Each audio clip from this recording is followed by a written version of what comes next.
በአማራ ክልል እየተደረገ ያለው የህልውና ትግል የብልጽግናን የከባድ መሳሪያ ጥቃትን ተቋቁሞ በድል አድራጊነቱ የቀጠለ መሆኑ ሲነገር፣ ትግሉ ከዓላማቸው በማይዛነፉ ከመዳረሻ ግባቸው በማይነጠሉ ከእውነተኛ መንገዳቸው በማያፈገፍጉ እጅ ላይ ወድቆ ተጠናክሮ ቀጥሏል።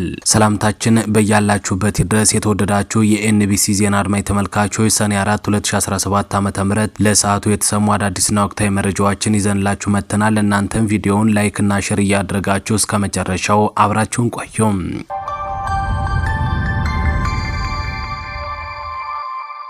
ለአማራ ህዝብ ህልውና መቀጠል ከፍተኛ ተጋድሎ እያደረጉ ያሉት የፋኖ ኃይሎች የሀገሪቱን በጀት ለጦርነት በመዋል ታንኩንም ሆነ ባንኩንም ሰብስቦ በመያዝ እየተዋጋ ያለውን አምባገነን የብልጽግና ስርዓትን እያከሰሙት ነው።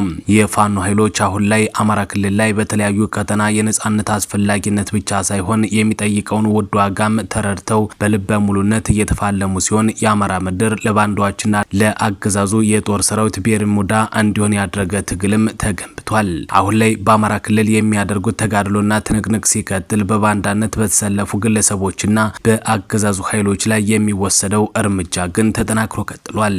የአማራ ፋኖ ብሔራዊ ኃይል በጎጃም ቀጠና 5ኛ ክፍለ ጦር ትላንት በወሰደው እርምጃ ብቻ በርካታ የመከላከያ ሰራዊት አባላት የአድማ ብተናና የሚሊሻ ኃይሎች ተደምስሷል። በጎጃም ቀጠና በ5ኛ ክፍለ ጦር ውስጥ የሚገኘው ጓጉሳ ብርጌድ፣ ችባች፣ ባሳና ጫራ የተባሉ ቦታዎች ላይ የብልጽግናን ጥምር ኃይልን በከፍተኛ ሁኔታ መምታቱ ተረጋግጧል። መከላከያ ሰራዊቱ ሚሊሻና አድማ ብተናን በመያዝ ቀጠናው ላይ ቢገባም በርካታው ኃይሉ ሙትና ቁስለኛ እንዲሁም ምርኮኛ እንደተደረገበትም መረጃዎች ያመላክታሉ። እንደ ምንጫችን ገለጻ በርካቶች ሲደመሰሱ 6ቱ ደግሞ ቁስለኛ መሆናቸው ነው የተገለጸ። ውጊያው 2 ሰዓታት ጀምሮ እስከ 8 ሰዓት መቆየቱንም የብርጌዱ ወታደራዊ አዛዥ ፋኖ አለይ ደመላሽ ተናግሯል። በተያያዘ በርካታ ቁጥር ያለው አድማ ብተና በቀኝ አዝማች ስሜነ ደስታ እንጅባራ ብርጌድ ከፍተኛ እርምጃ አስተናገደ። የአገዛዙ ኃይል በአማራ ፋኖ ብሔራዊ ኃይል የቀኝ አዝማች ስሜነ ደስታ በእንጅባራ ብርጌድ ስር የሚገኘውን አሰም 1ኛ ሻለቃን ለመክበብ በ3 አቅጣጫ ቢሰለፍም የቀኝ አዝማች ስሜነ ደስታ እንጅባራ ብርጌድ የፋኖ ኃይሎች ክፉኛ መተውት ሙትና ቁስለኛ ማድረጋቸው ሲነገር፣ ወዲያው 6ቱ ሲደመሰሱ ቁጥራቸው በውል ያልታወቁ የአገዛዙ የጦር ኃይሎች ደግሞ ቁስለኛ ሆነው መመለሳቸውም ነው የታወቀ። ከሟቾች መካከል የጠላት ኃይል በብቃቱ የሚተማመንበትና ከሌሎች ብሬን ተኳሽ የተለየ ክብር ይሰጠው የነበረው ብሬን ተኳሽ እንደሚገኝበት ነው የውጊያ መረጃዎች ያሳዩ። በመሆኑም በጠላት በኩል የደረሰው ሰብአዊ ኪሳራ እንዳለ ሆኖ የውጊያ ስልቱ ከመከላከል ወደ ማጥቃት መቀየሩና በፋኖ በኩል የደረሰ ምንም አይነት ሰብአዊና ቁሳዊ ኪሳራ ለመድረሱ ነው የተጠቆመ። እንደ ምንጫችን ገለጻ አሰም ላለፉት 2 ዓመታት ለአንዲትም ቀን በጠላት ሳትደፈር በፋኖ አስተዳደር የቆየች ቀበሌ መሆኗም ተረጋግጧል። በዚሁ በጎጃም ቀጠና የአማራ ፋኖ ብሔራዊ ኃይል የሻለቃ ንሙት ያዛቸው ብርጌድም ትላንት ሰኔ 3 2017 ዓ.ም ምላጭ በርና ቃብና አስፓልት ላይ ደፈጣ በመጣል እንቅስቃሴ ላይ የነበረን የመከላከያ ሰራዊት ኃይልን ሙሉ በሙሉ ደምስሶታል። ከጠዋቱ 12 ሰዓት ጀምሮ እስከ 6 ሰዓት ድረስ ወጥረው በመያዝ ሙትና ቁስለኛ አድርገው በመመለስ እቅዱን ማክሸፍ መቻላቸውን የተገለጸ። የተረፈው የጠላት ኃይልም የፋኖችን ክንድ መቋቋም ሲያቅተው ካምፖ በመደበቅ ሞርተር ዙ 23 የተኮሰ ቢሆንም ሽንፈት ከመነከናነብ ውጭ ያገኘው ወታደራዊ ፋይዳ የለም ሲል የገለጸው የሻለቃ ንሙት ያዛቸው ብርጌድ የህዝብ ግንኙነት ኃላፊ አማረ ጌታቸው ነው።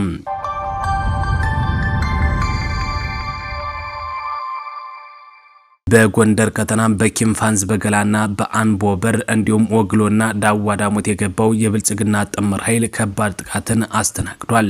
የአማራ ፋኖ ብሔራዊ ኃይል አፋብኃ ጎንደር ቀጠና ዳግማዊ ቴዎድሮስ 5ኛ ኮር አካል የሆነው ጎንደር የበጋሻው ክፍለ ጦር በኪንፋንዝ በገላ ከፍተኛ ተጋድሎ በማድረግ ወረዳዋን ተቆጣጥሯል። እንደ ምንጫችን ገለጻ የብልጽግና ጥምር ሰራዊት በኪንፋንዝ በጋላ ወረዳ በደረሰበት ጥቃት ወረዳዋን ሙሉ በሙሉ ለአማራ ፋኖ ብሔራዊ ኃይል አካል ሆነው ለጎንደር የበጋሻው ክፍለ ጦር አስረክቦ መውጣቱ ነው የተጠቆመ።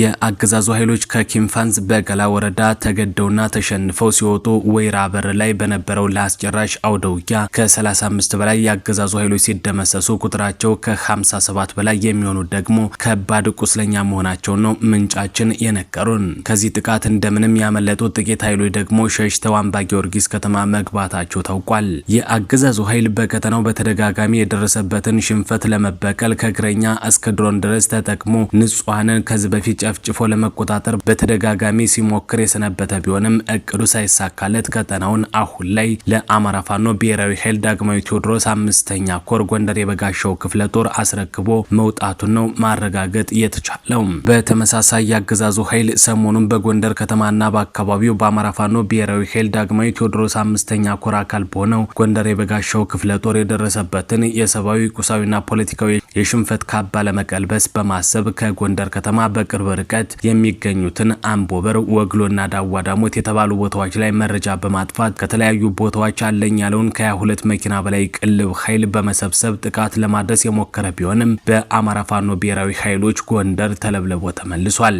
በውጊያው የጎንደር የበጋሻው ክፍለ ጦር ምክትል ዘመቻ መሪ አርበኛ ሞላ ከፌ የአጼ ፋሲለደስ የቃኘውና የጎንደር ብርጌድ አባላትን በማስተባበር ጠላትን አይቀጡ ቅጣት መቅጣቱን የታወቀ።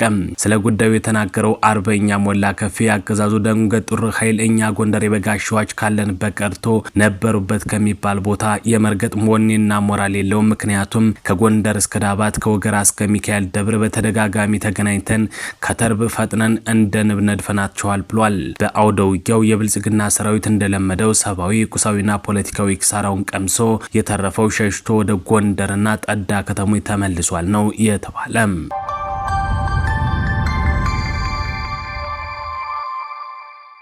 ይህ በእንዲህ እንዳለ የአገዛዙን ኃይሎች ስቦ ማስከዳቱ የቀጠለ ሲሆን በትናንትናው ዕለትም የመከላከያ አመራሮች ወደ ፋኖ መቀላቀላቸውን የተሰማ 10 አለቃ አዲስ የቸሬና 50 አለቃ ታደሰ ፋኖን ተቀላቅለዋል። እንደ ምንጫችን ገለጻ ከአገዛዙ የወጡ ወታደራዊ አመራሮች የአማራ ፋኖ ብሔራዊ ኃይል 1ኛ ክፍለ ጦር ኮሎኔል ታደሰ ሙሉነህ ብርጌድን ነው የተቀላቀሉ።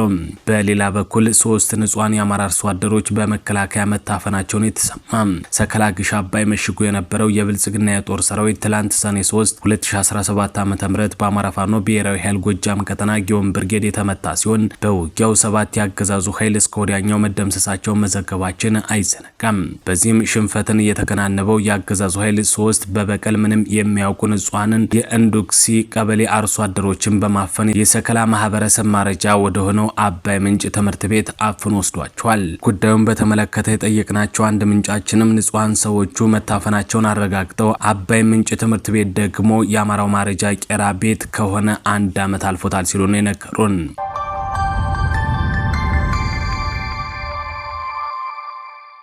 በሸዋ ቀጠናም የአማራ ፋኖ ብሔራዊ ኃይሎች ከፍተኛ ተጋድሎ እያደረጉ ሲሆን በተለይም የከሰም ክፍለ ጦር በከፍተኛ ሁኔታ ከሰሞኑ ያገዛዙን ኃይል እየደመሰሰ ድል እየተቀዳጀ ነው። በተመሳሳይ የአጼ አምደ ጽዮን ኮር ታላቅ ጀብዱ ፈጽሟል። በተጉለትና ቡልጋ አውራጃ ጠላት መነሻውን ከሰላ ድንጋይ ከተማ በማድረግ በሁለት አቅጣጫ ያቀና ቢሆንም ተመቷል። በተደረገው አውደ ውጊያ 3 ቀንደኛ የመከላከያ ሰራዊት አባላት ከፋኖ በተተኮሰ የብሬን ጥይት እስከ ወዲያኛው ሲደመሰሱ በርካታ አባላቱ ደግሞ ቁስለኛ ሆነዋል የተባለ።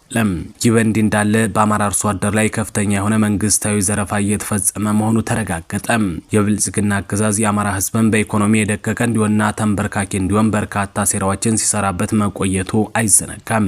አሁን ላይም አርሶ አደሩ ምርት እንዳያመርት ማዳበሪያን ከመከልከል ጀምሮ የማዳበሪያን ዋጋ በከፍተኛ ሁኔታ በመጨመር ዘረፋ እየፈጸመበት ነው። እህሉን ሸጦ የአፈር ማዳበሪያን ገዝቶ ከመጠቀሙ ውጭ ካገዛዙ ምንም አይነት አገልግሎት በማያገኘው የአማራ ገበሬ ላይ አብይ አህመድ ማዳበሪያ የሚሰራጭበትን ወቅት በመጠቀም ከፍተኛ ግብር በመጣል ዝርፊያ እየፈጸመበት ነው።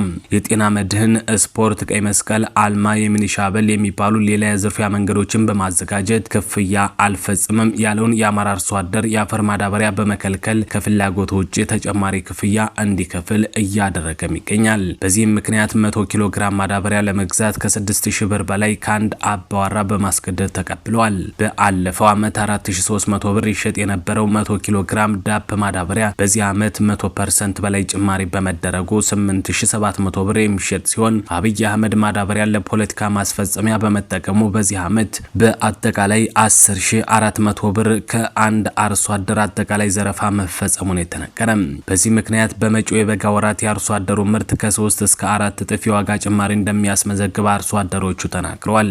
አንድ የሀገር መከላከያ ሰራዊት ከ2% በላይ የሀገሪቱን በጀት እንዳይጠቀም የሚደነግ የሚደነግገውን ዓለም አቀፍ የጦር ህግ በመጣስ ከ62% በላይ የሀገሪቱን በጀት አማራውን ለሚገለው የመከላከያ ሰራዊት እንዲውል በማድረግ ለመንግስት ሰራተኞች የሚከፈለው ደሞዝ በመቋረጡና የኑሮ ውድነቱ በመባባሱ ሰራተኞች ልጆቻቸውን መመገብ የማይችሉበት ደረጃ ላይም ደርሰዋል። የዋጋ ንረቱ በፍጥነት እያሻቀበ ዜጎች የዕለት ጉርስ ለማግኘት በእጅጉ የተፈተኑበት ዓመት እንደሆነ የጤና ባለሙያዎች ያሰሙት የተቃውሞ ሰልፍ አንዱ ማረጋገጫ ሲሆን በቀጣይ የምርት ዘመን የአርሶ አደሩ ምርት ከፍተኛ ጭማሪ እንደሚያሳይ ያረጋገጡ ነጋዴዎች፣ አስመጭና ሻጮች፣ አከፋፋዮችና ቸርቻሪዎች ከወዲሁ ሸቀጦችን በውድ ዋጋ መሸጥ መጀመራቸው እየታየ ነው። የአብይ አህመድ የእብደት መንገድ በሁሉም ኢትዮጵያውያን ቤት ከፍተኛ ቀውስ እያደረሰ ሲሆን ሀገሪቱን በሚመግበው የአማራ አርሶ አደር ላይ የተፈጸመው ዝርፊያ ደግሞ እየተንጠፈጠፈ ያለውን የኢትዮጵያ ኢኮኖሚ ክው አድርጎ ማድረቁ የማይቀር መሆኑን መገንዘብ ያስፈልጋል። በመሆኑም ሀገር ወዳድ ኢትዮጵያውያን በአርሶ አደሩ በተለይም በአማራው ላይ እየተፈጸመ ያለውን የኢኮኖሚ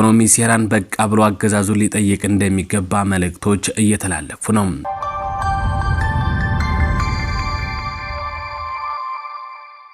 በመጨረሻም ከአማራ ፋኖ ብሔራዊ ኃይል ጎጃም ቀጠና አንደኛ ክፍለ ጦር ለባህር ዳር ከተማ ነዋሪዎች በሙሉ የማስጠንቀቂያ መልእክት ተላለፈ።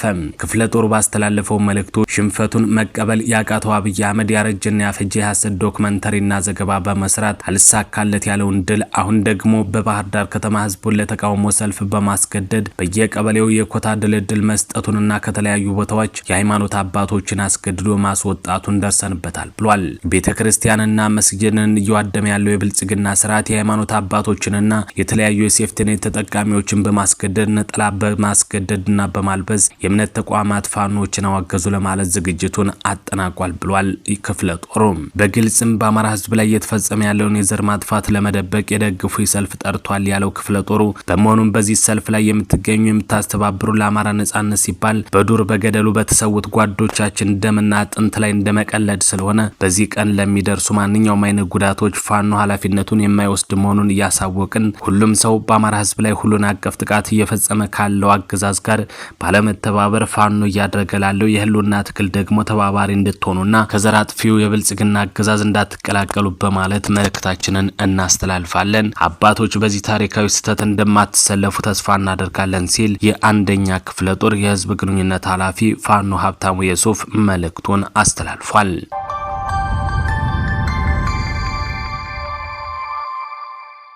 የተከበራችሁና የተወደዳችሁ አድማጭ ተመልካቾች ለሰዓቱ የተሰሙ አዳዲስና ወቅታዊ መረጃዎች እነዚህ ነበሩ። አብራችሁን ስለነበራችሁ ምስጋናችን በያላችሁበት ይድረስ እያለን በዚሁ አበቃን። መልካሙን ሁሉ ተመኘን።